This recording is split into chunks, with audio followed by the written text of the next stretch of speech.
আসসালামু আলাইকুম। আমি সুমন আছি আপনাদের সাথে। আপনারা দেখছেন civil engineering classroom YouTube channel. So আমরা ধারাবাহিকভাবে বলছিলাম যে এসএফডি বিএমডির ক্লাসগুলো আনবো। তো এটা আনা হচ্ছে মেইনলি যারা হচ্ছে জব প্রিপারেশন আসে, তারপর হচ্ছে যারা হচ্ছে ফোর্থ সেমিস্টার এবং হচ্ছে ফিফথ সেমিস্টার রয়েছেন, তারপর হচ্ছে যারা ডুয়েট প্রিপারেশন আছেন তাদের জন্য। সো এই ম্যাথগুলা আমরা হচ্ছে সিরিয়ালে 1 থেকে 15টা ম্যাথ দেবো, ঠিক আছে? এসএফডি বিএমডি দেবো। এরকমভাবে দেওয়া হবে যেগুলা একেবারে নর্মাল লেভেল থেকে একদম হায়ার লেভেল পর্যন্ত। অর্থাৎ আপনি যদি হায়ার স্টাডি করতেছেন তাহলেও আমাদের এই আপনাদের ধারাবাহিকভাবে এ টু জেড, যেটার নাম হচ্ছে এ টু জেড ধারাবাহিকভাবে আমাদের যেটা থাকবে এসএফডি বিএমডি, সেটাতে আপনি সবগুলা ক্লাস পাইবেন ইনশাল্লাহ। তো সেক্ষেত্রে আমাদের প্রথম ক্লাস এটা পর্ব 1 civil engineering classroom YouTube channel. So এটা হচ্ছে আমাদের পর্ব 1। তো সেক্ষেত্রে একদম নর্মাল একটা ম্যাথ, সেটা হচ্ছে আমরা ক্যান্টিলিভার বিমের একটা এসএফডি বিএমডি অঙ্কন করবো। সো আমাদের প্রশ্নের মধ্যে দেওয়া থাকবে যে এটা যে বিমটির এসএফডি বিএমডি অঙ্কন করো, জাস্ট হচ্ছে এতটুক দেওয়া থাকবে, এটা এতটুক দেওয়া থাকবে। সো এরকম যদি জাস্ট এটা আর এটা দেওয়া থাকে, এই প্রশ্নটা দেওয়া থাকবে আর হচ্ছে এই এতটুক এখান থেকে শুরু করে এতটুক দেওয়া থাকবে। তো যদি এরকমভাবে দেওয়া থাকে তাহলে আমাদের কি করতে হবে সেটাই আমি আপনাদের দেখাবো ইনশাআল্লাহ। তো আমাদের চ্যানেলের মেইন উদ্দেশ্য হচ্ছে কি সিভিল ডিপার্টমেন্টের আপনার প্রতিটা সেমিস্টারের পার্ট বাই পার্ট গাণিতিক সমস্যার সমাধান করা। সো যারা হচ্ছে দেখেন নাই অবশ্যই দেখে আসতে পারেন। প্রথম সেমিস্টার থেকে লাস্ট সেমিস্টার পর্যন্ত সকল বইয়ের গাণিতিক সমস্যার সমাধান আমাদের প্লেলিস্টে পাওয়া যায় ইনশাআল্লাহ। আর যেগুলো এখন আপলোড করা হয় না ইনশাআল্লাহ হবে। তাই যারা নতুন আসছেন অবশ্যই চ্যানেলটা সাবস্ক্রাইব করবেন এবং পাশে আসা বেল আইকনটা প্রেস করে দিবেন। আর যারা পুরাতন অলরেডি করেছেন তাদেরকে ধন্যবাদ। সো আমরা ক্লাসটা শুরু করি। দেখেন এখানে কি আছে, এরকম একটা ডায়াগ্রাম থাকবে বা এরকম একটা চিত্র দেওয়া থাকবে। সো এটা একটা এই বিমটা দেওয়া থাকবে এসএফডি বিএমডির জন্য। সো এরকম যদি দেওয়া থাকে, যদি ক্যান্টিলিভার বিম হয়, আমরা চিনি কিন্তু ক্যান্টিলিভার বিম কাকে বলে। সো এটা একটা বিম, সো এখানে একটা সাপোর্টের উপর যদি বিমটা আসে, সো এটা ক্যান্টিলিভার বিম। সো এরকম ক্যান্টিলিভার বিমের ক্ষেত্রে সবসময় আপনাকে যদি এসএফডি বিএমডি অঙ্কন করতে হয় তাহলে হচ্ছে আপনি সর্বপ্রথম যেটা করতে হবে সেটা হচ্ছে রিঅ্যাকশন ফোর্স আর এ বের করতে হবে। এখন প্রশ্ন হলো ভাইয়া আর এ কীভাবে বের করব, ঠিক আছে? তো একদম নর্মাল সিস্টেম, সেটা হচ্ছে আমি দেখাচ্ছি আপনাদেরকে, একটু ফলো করেন সবাই। সো এখন আমি আপনাদের যেটা দেখাবো সেটা হচ্ছে দেখেন ক্যালকুলেটরের সাহায্যে, অনলি ক্যালকুলেটর।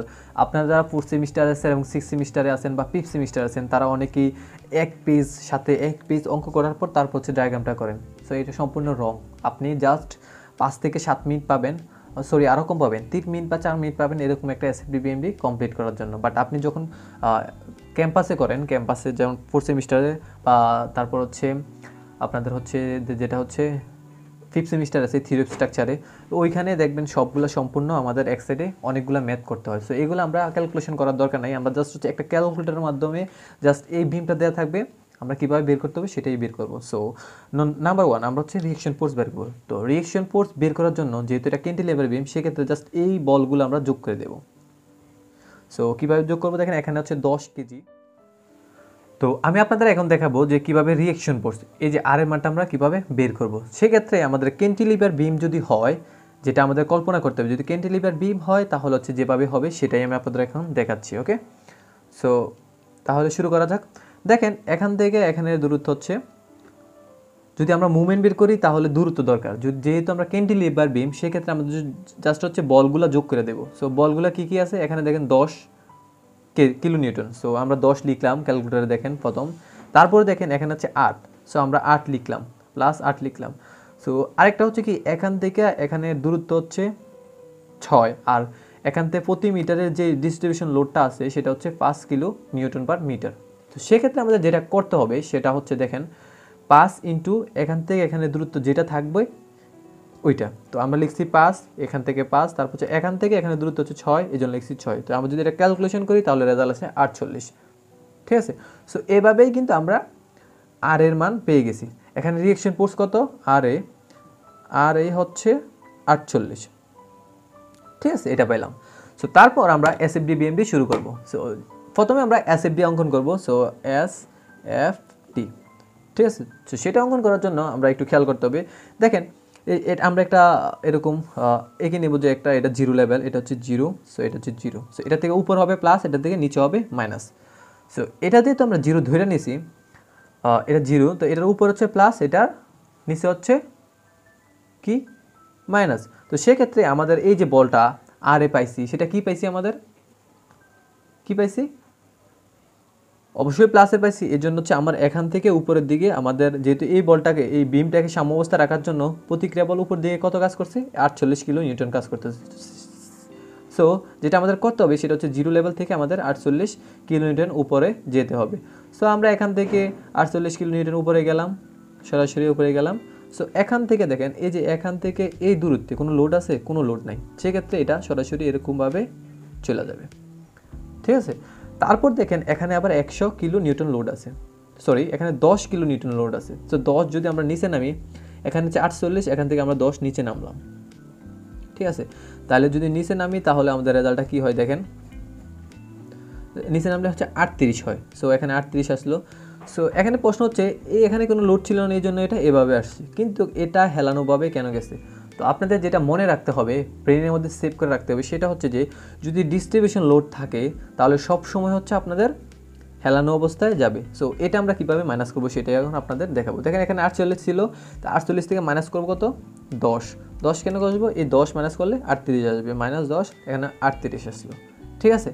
তো যেহেতু 38 আসলো, এখানে 38 থেকে আমরা মাইনাস করবো, কেন মাইনাস করবো, এই যে এই লোডটা এখান থেকে এখানে দূরত্ব হচ্ছে 4। সো আমরা জানি যে এই সম্পূর্ণ লোডের প্রতি মিটারে 5 কিলো নিউটন মিটার আসছে। সো প্রতি 5 করে আসছে। সো সেক্ষেত্রে আমরা লিখবো যে -38 মাইনাস, ঠিক আছে, 5, এই 5 ইন্টু হচ্ছে এখান থেকে এখানে দূরত্ব 4, সো ইন্টু 4।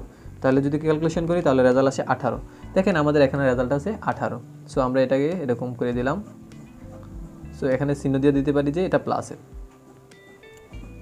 ঠিক আছে। তো এরকমভাবে এখানে আসলাম। তো দেখেন এখান থেকে যে কাজটা হচ্ছে সেটা হচ্ছে, দেখেন এখান থেকে আমরা সরাসরি নিচে 8 গেছি, কেন গেছি, এই যে উপরে 8 কিলো নিউটন কাজ করতেছে এই জন্য। সো আমরা 18 মাইনাস 8 দিই, তাহলে কি আসে দেখি, দেখেন এখানে আছে 10 আসছে, ঠিক আছে, 10 আসছে।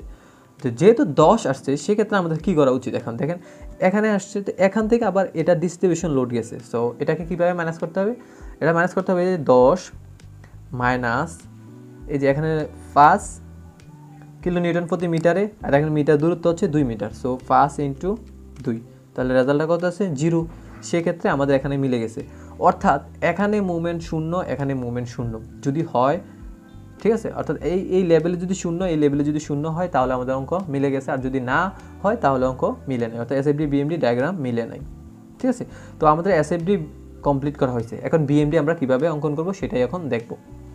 সো BMD অঙ্কন করার জন্য সিম্পল, আমাদের এত কিছুই লাগবে না, জাস্ট হচ্ছে এখানে অঙ্কন করব। সো কীভাবে অঙ্কন করবো সেটাই আমি আপনাদের দেখাচ্ছি। সো আপনাদের কাছে রিকোয়েস্ট, আমাদের এই যে সিরিজটা A to Z, যেটার নাম হচ্ছে A to Z, এটা একদম নর্মাল লেভেল থেকে যারা ফলো করতে চান, একদম যে SFD পারেন না, ঠিক আছে, তাদের থেকে শুরু করে একদম হচ্ছে যারা হচ্ছে একদম আপনার হাইয়েস্ট লেভেল হচ্ছে, যারা আপনার হচ্ছে একদম ইয়েতে পারেন, পড়তে চান জবের জন্য, তারপর হচ্ছে ডুয়েটের জন্য পড়তে চান, তাদের জন্য আমাদের এই সিরিজটা হয়েছে। সো এটা একদম নর্মাল লেভেল থেকে শুরু করে টপ লেভেলের জন্য আমরা করছি। সো আপনারা যারা আমাদের ভিডিওটা দেখছেন অবশ্যই চ্যানেলটা সাবস্ক্রাইব করবেন এবং পাশে আসা বেল আইকনটা প্রেস করে দিবেন, ঠিক আছে। সো এখন আমরা দেখাবো BMD। সো BMDটা কীভাবে অঙ্কন করে সেটাই আমরা দেখাবো, পেন্ডিং মোমেন্ট ডায়াগ্রাম। সো এখান থেকে দেখেন, সো আমরা যেটা করতে হবে সেটা হচ্ছে, আমাদের আর এই চিত্র কোনো দরকার নেই, এটা অনেকভাবে বের করা যায়, এই মুভমেন্টটা অনেকভাবে বের করা যায়, বাট আমি আপনাদের দেখাবো জাস্ট হচ্ছে এগুলার ক্ষেত্রফল দিয়ে কীভাবে বের করতে হয়, ঠিক আছে। ইচ্ছা করলে আপনি এখানে মুভমেন্ট নিয়ে এভাবেও বের করতে পারেন, বাট আমি এইভাবে আপনাদের দেখাচ্ছি না, আপনাদের দেখাবো হচ্ছে জাস্ট এটার ক্ষেত্রফল নিয়ে। তখন আর আমাদের এই যে প্রশ্ন যে ডায়াগ্রামটা দেওয়া থাকবে, এটা উপরে যে ডায়াগ্রামটা, এটা আমাদের লাগবে না, এখন শুধু লাগবে হচ্ছে এই SFD থেকে আমরা BMD কীভাবে অঙ্কন করব। সো যেটা অঙ্কন করব সেটা হচ্ছে, দেখেন এখানে হচ্ছে এখান থেকে এখানে দূরত্ব হচ্ছে 2 মিটার। সো আমরা জানি যে এখান থেকে হচ্ছে 2 মিটার। সো এখান দেখেন দেওয়া আছে এখান থেকে A থেকে B এর দূরত্ব হচ্ছে 2 মিটার। সো 2 লিখলাম। দেখেন এখানে দূরত্ব হচ্ছে, এটার উচ্চতা হচ্ছে কত, 48। সেক্ষেত্রে আমাদের এটার ক্ষেত্রফল বের করতে হবে। সো আমরা যদি ক্ষেত্রফল বের করি সেক্ষেত্রে কী হয় দেখেন,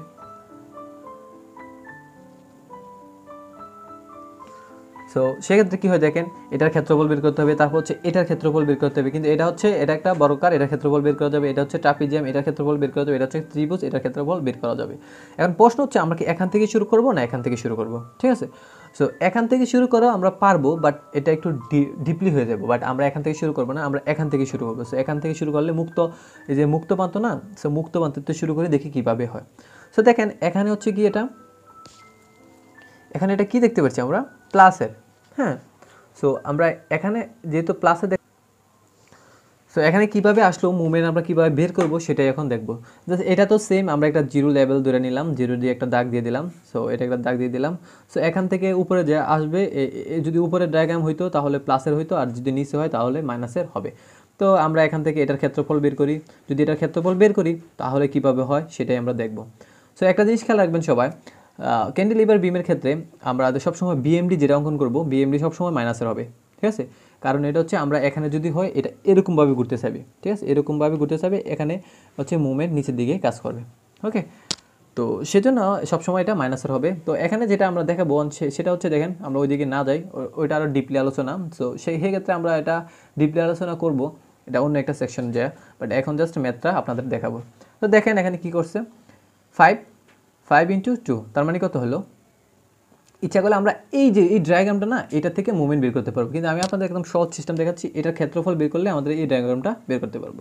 তো এখন দেখেন এটা হচ্ছে একটা ত্রিভুজ, ত্রিভুজের ক্ষেত্রফল কী হয় দেখেন, হাফ ইন্টু ভূমি ইন্টু উচ্চতা, উচ্চতা হচ্ছে 10 আর ভূমি হচ্ছে 2, ঠিক আছে। তো এটা যদি ক্যালকুলেশন করি তাহলে রেজাল্টটা হচ্ছে 10, ঠিক আছে, হাফ ইন্টু ভূমি ইন্টু উচ্চতা। তো দেখেন ভূমি হচ্ছে এখান থেকে এখানে 2 মিটার আর উচ্চতা হচ্ছে 10, ঠিক আছে। তো এটা যদি ক্যালকুলেশন করি তাহলে রেজাল্ট আসছে 10। তো এখানে আমরা এই বিন্দুতে আমরা 10 কি পাইছি, মুভমেন্ট পাইছি, ওকে। তো এখন প্রশ্ন হলো ভাইয়া এটা হচ্ছে এরকমভাবে ডিস্ট্রিবিউশন লোড থাকার কারণে যে এটা হেলানোভাবে গেছে, বাট এটাতে কার্ভ কেন হইলো, মানে বাঁকানো অবস্থায় কেন, গোলাকার বা বৃত্তের মতন বাঁকানো কেন হইলো, বা কার্ভ কেন হইলো সেটা প্রশ্ন করতে পারো। তো এখন প্রশ্ন হচ্ছে যদি ডিস্ট্রিবিউশন লোড থাকে, যদি এসএফডি ক্ষেত্রে এটা হচ্ছে তোমার হেলানোভাবে হবে, আর যদি বিএমডি করো তাহলে হচ্ছে এটা সবসময় কার্ভ হবে। সো আমরা এটা কার্ভ দিলাম। সো এখান থেকে জাস্ট একটা কার্ভ এভাবে আসলো, এসে এখানে আসলো। তারপর যদি আমরা খেয়াল করি, সো এটা এখন প্রশ্ন হচ্ছে যে ভাইয়া এটা তো ত্রিভুজ, ত্রিভুজ না, এটা হচ্ছে কি ট্রাপিজিয়াম। তো এটাটা কীভাবে বের করবো, একদম সিম্পল। সো আমাদের যেটা করতে হবে সেটা হচ্ছে 10, এই যে 10 পাইছি না, এই 10টাকে আমাদের প্লাস দিতে হবে, ঠিক আছে। প্লাস দেওয়ার পর আমাদের এটা করতে হবে। সো এটা যদি বের করি তাহলে কীভাবে বের করবো, ট্রাপিজিয়ামের সূত্রটা আমরা জানি, কেউ অবশ্যই জানি, হাফ ইন্টু তারপর হচ্ছে এ প্লাস বি ইন্টু এইচ, ঠিক আছে। তাহলে প্রশ্ন হচ্ছে যে হাফ ইন্টু এ প্লাস বি তারপর এইচ, এই সূত্র দিয়ে আমরা বের করব, প্লাস এর 10 যোগ থাকবে, এই যে এখানে মুভমেন্ট 10 পাইছি না, এটা যোগ থাকবে। সো এটা যদি যোগ থাকে তাহলে কি হবে সেটাই এখন দেখবো। দেখুন এখানে হচ্ছে কি 10 প্লাস, এবার হচ্ছে আমাদের এই ট্রাপিজিয়ামের হচ্ছে ত্রিভুজটা, সূত্রটা আমরা ট্রাপিজিয়াম যেটা সূত্র সেটা আমরা বসাবো। সো সূত্র হচ্ছে কি, এটা আমরা জানি হাফ ইন্টু, এই যে হাফ ইন্টু লিখলাম, তারপর হচ্ছে আমাদের ইন্টু এ প্লাস বি, এই হচ্ছে কি, এ হচ্ছে দেখেন এই যে এখান থেকে উচ্চতা হচ্ছে 18 আর এখান থেকে হচ্ছে 38। সো এখানে লিখবে যে 18 প্লাস 38, ঠিক আছে। তারপর হচ্ছে দেখবে ব্র্যাকেট এইচ হচ্ছে যে এখান থেকে এখানে দূরত্ব, তো এটা আমরা জানি কত 4। সো 4 আমরা লিখলাম। তাহলে এখন যদি ক্যালকুলেশন করি তাহলে রেজাল্টটা কত আসে দেখি, 122, দেখো 122 আসছে। সো এখানেও 122, ওকে। তো সেক্ষেত্রে আমরা এটা পেয়ে গেলাম, এটা পর্যন্ত আমাদের কমপ্লিট। এখন প্রশ্ন হচ্ছে ভাইয়া এখানে কার্ভ হইলো কেন। সো প্রশ্ন হচ্ছে যে এটা কার্ভ হলো কেন সেটাই বলতেছি। কার্ভ হওয়ার একটাই কারণ, সেটা হচ্ছে যে এটা এখানে ডিস্ট্রিবিউশন লোড, অর্থাৎ এরকম যদি প্রতি মিটারে থাকে লোড থাকে তাহলে সবসময় আমাদের কার্ভ হবে বিএমডির ক্ষেত্রে, আর এসএফডির ক্ষেত্রে সবসময় হচ্ছে হেলানোভাবে কাজ করবে, ওকে। তারপর হচ্ছে এটা শেষ, তারপর হচ্ছে আমরা যেটা হিসাব করব সেটা হচ্ছে এখানে বিন্দু মুভমেন্ট কত। সো এটা বের করলে আমাদের ডায়াগ্রাম কমপ্লিট। সো এটা বের করার জন্য আমাদের যেটা করতে হবে সেটা হচ্ছে যে দেখো আমরা 122 দেখো 122 এখানে আছে, তো যোগ প্লাস করে দিলাম। তারপর হচ্ছে দেখো এটার ক্ষেত্রফল আমরা বের করবো। সো এটার ক্ষেত্রফল কি আমরা জানি, দৈর্ঘ্য ইন্টু প্রস্থ।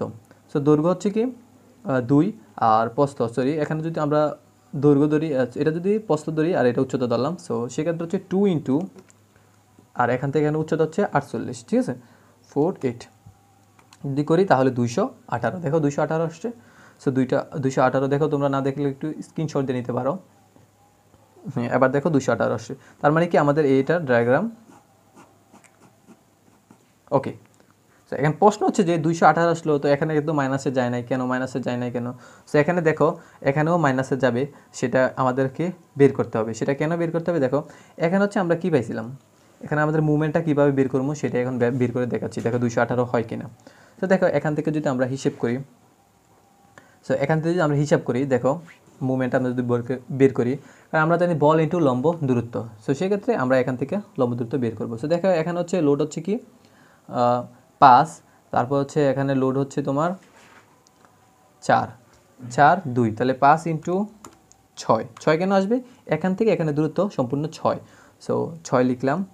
তারপর হচ্ছে ইন্টু হচ্ছে এই সম্পূর্ণ লোডের মাঝখান, অর্থাৎ এটা দেখো এখানে হচ্ছে 2, সো এই সম্পূর্ণ লোডের যদি মাঝখানে, আমরা জানি যে ডিস্ট্রিবিউশন লোডে সবসময় মাঝখানে কাজ করে। সো এখানে যদি এটা হয়, তো এখান থেকে দূরত্বটা কত আমরা এটাই বের করবো। সো দেখো এখান থেকে এখানে দূরত্ব হচ্ছে 2 মিটার, 2 মিটার লিখলাম। তারপর হচ্ছে এখান থেকে এখানে হচ্ছে এই লোডটা হচ্ছে কত 6, এই জন্য 6, আবার সবসময় মাঝখানে কাজ করে, এর জন্য 2 দিয়ে ভাগ, তাহলে রেজাল্ট আসছে 5, এর জন্য ইন্টু 5। ওকে, তাহলে লিখলাম। তারপর প্লাস, দেখো এখান থেকে এখানে দূরত্ব হচ্ছে 8 কিলো নিউটনের দূরত্ব হচ্ছে, দেখো 2 আর 4 6, আর এখানে লোড হচ্ছে 8, সো 8 ইন্টু, আর এখান থেকে দূরত্ব হচ্ছে 6 লিখলাম, ঠিক আছে। তারপর প্লাস, সো তারপর দেখি এটা হচ্ছে 10, এখান থেকে এখানে দূরত্ব 2, সো 10 ইন্টু 2, তাহলে সমান দিলে কি এটা 218 হয়। তার মানে 218 প্লাসের পাইছি, উপর দিকে কাজ করতে আছে, আবার এখান থেকে এখানে পাইছি মাইনাসের। সো সেক্ষেত্রে এখন যদি আবার 218 আমরা নিচের দিকে চলে যাই, তাহলে শূন্যতে আবার চলে আসছে।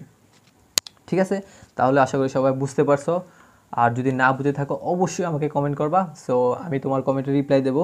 আর তোমরা কীরকম মানে অর্থাৎ কোন সাবজেক্টের ভিডিও চাইতে মানে দেখতে চাও আমাকে নক দেবা, সো আমি তোমাদেরকে ভিডিওগুলো দেবো ইনশাল্লাহ। সো আমাদের হচ্ছে দ্বিতীয় পর্বের জন্য সবাই ওয়েট করো। দ্বিতীয় পর্ব হচ্ছে এরকম যে আমরা যেটা করাবো সেটা হচ্ছে ক্যান্টিলিভারের। দাঁড়াও আমি তোমাদের দেখাচ্ছি একটু।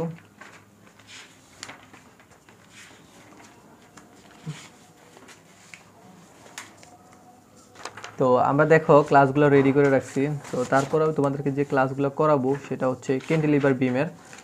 তো এরকম ম্যাথটা করাবো। সো যারা করতে চাও অবশ্যই আমার চ্যানেলটা সাবস্ক্রাইব করবা এবং পাশে আসা বেল আইকনটা প্রেস করে দিবা। সো আমরা পার্ট বাই পার্ট 15টা ক্লাস করাবো ইনশাল্লাহ, যাতে তোমাদের হচ্ছে SFD BMDতে কারো কোনো প্রবলেম না থাকে। সো সেই পর্যন্ত সবাই ভালো থাকবা, সুস্থ থাকবা, সবাই আমার জন্য দোয়া করবা। ওকে।